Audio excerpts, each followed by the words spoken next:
Okay, so first video, nothing fancy, no special After Effects intro to start this off, nothing like that. Just going to show you guys something I kind of figured out. I'm sure it's out there. I'm sure somebody's doing it easier than this, but this is the way I found.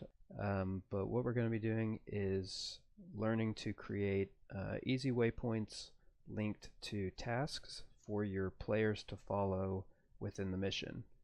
And you're saying, what is that? So let me show you. Let's jump into the mission here. Been working on this one for a little bit. Have a nice soccer game going here with no ball, because sometimes you can't afford a ball. That's fine. Alright. So, task. Have one task, find the hidden stash. That's it. I can see roughly where it is. It seems pretty close, so let's check it out. Okay, see the waypoint? That makes it easier. Go in here. Oh, look what we have here. Alright, so hidden stash, that task is done. And now you get a new one. Follow the freedom fighters to the rendezvous. Let's check that out. So now, new task shows up, has a waypoint, which I like because it doesn't give everything away up front. You can kind of keep stuff hidden, reveal it one step at a time as your players go. So normally we'd wait on these bozos, but for the sake of time, speed this up. So when we get to this waypoint,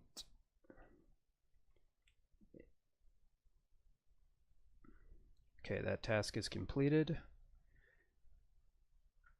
And there's a new task. New task, new waypoint. It's on the map. It's in the log. Everything's kosher. Alright? So you can keep doing that. I pretty much have my whole mission panned out this way just to take people along a general area. They can kind of mix it up how they get there, but I have certain places that I want them to be with certain objectives to hit. So let's look at the nitty-gritty. Alright, so how did we do that? So you have this pretty normal trigger, which I feel like most of you probably know. And what you're going to start with, always, in my opinion, is a task. So create task. If you don't know where that is, you're in trouble. But it's up here in systems. Create task. There you go. There's some other ones we'll need, maybe. Create task. Owner. I like this all playable units. I've messed with group synchronized and stuff like that, but basically for multiplayer, for anything like that, this is good because any unit that somebody can take over and control is going to get the task, the map waypoint, all of that stuff. So I just like leaving it at that, and you don't have to mess with any syncing to owners or anything like that. Task ID, I don't find that it matters a whole lot. I'm sure somebody out there is going to disagree with me. That's fine.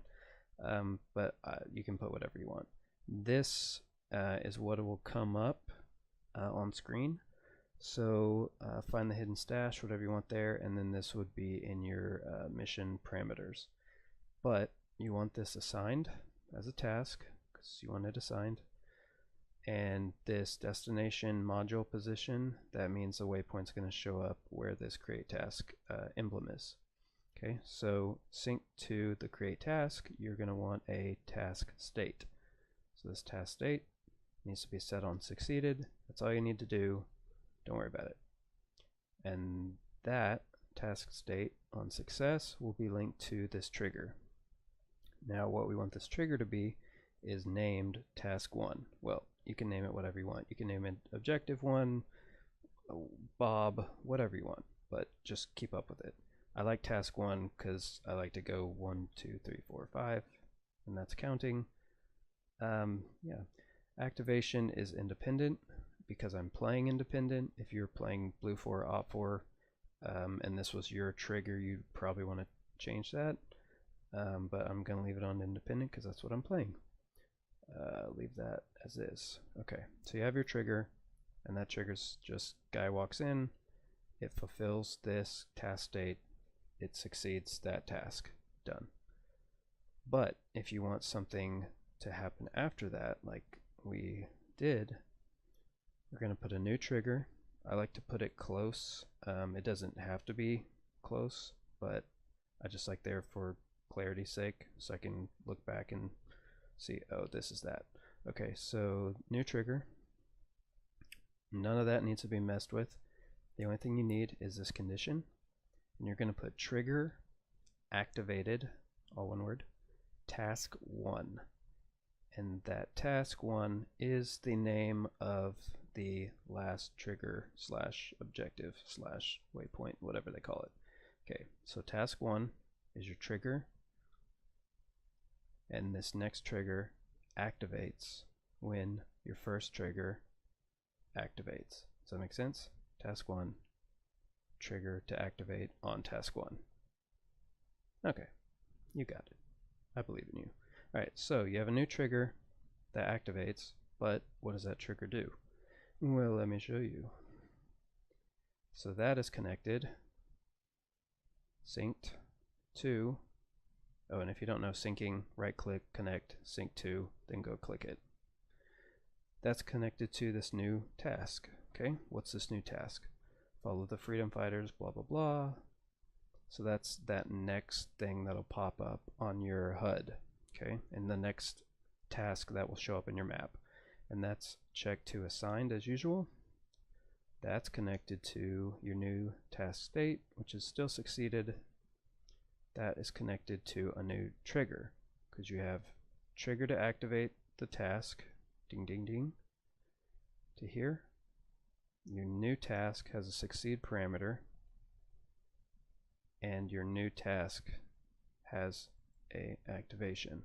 Okay, so this would be the trigger activation of your second task, which is task 2 or objective 2, whichever way you like. And all that's going to happen is you're going to put whatever you want this trigger to be. In this case, I just want it to be a box that you move into. So here's my box. If anybody comes within the blue line, it activates. Donezo. So that's going to activate. And then you're just going to repeat that process. So you have your group of trigger plus an extra trigger that is set to activate on that trigger. So there to there, this is your new group. And then once again, you're going to put an outlying trigger here. Again, doesn't have to be right here. I just find that it helps to keep it straight in your head. So this new trigger would activate on task 2. Okay, task 2 is this trigger. My double click will work. There we go. Task 2 activates, and this trigger activates because task 2 activated. And that trigger is now set to that third objective that came up for us when we played it, which is this market scene. And once again, created to a new task. That new task would be your third objective. Continue on, blah, blah, blah, clear the market. This is assigned. Another succeed task state to another trigger. In this case, it's basically saying no more blue 4 in this area. So there's also, just throw this in here. So the waypoint can attach to the module position, which would be destination. So that way you see the little orange tick wherever that is. But it can also, if you go in here, put that as disabled, you can also have it sync to what's called a set task destination, which is right there. And you can put that down. And that is set to show the destination of this module instead of this module. I don't find this is super helpful in what I do, but I do know you can attach this to a moving unit or object so that if they start running around, it'll track them. So sometimes it is helpful to use this task destination for your on-screen waypoint, instead of the create task module waypoint. So I hope that makes sense. I hope it helps. Any questions, let me know. If you know of any better ways to do it, for sure let me know. You guys are smart, so I have confidence in you. And thanks for watching.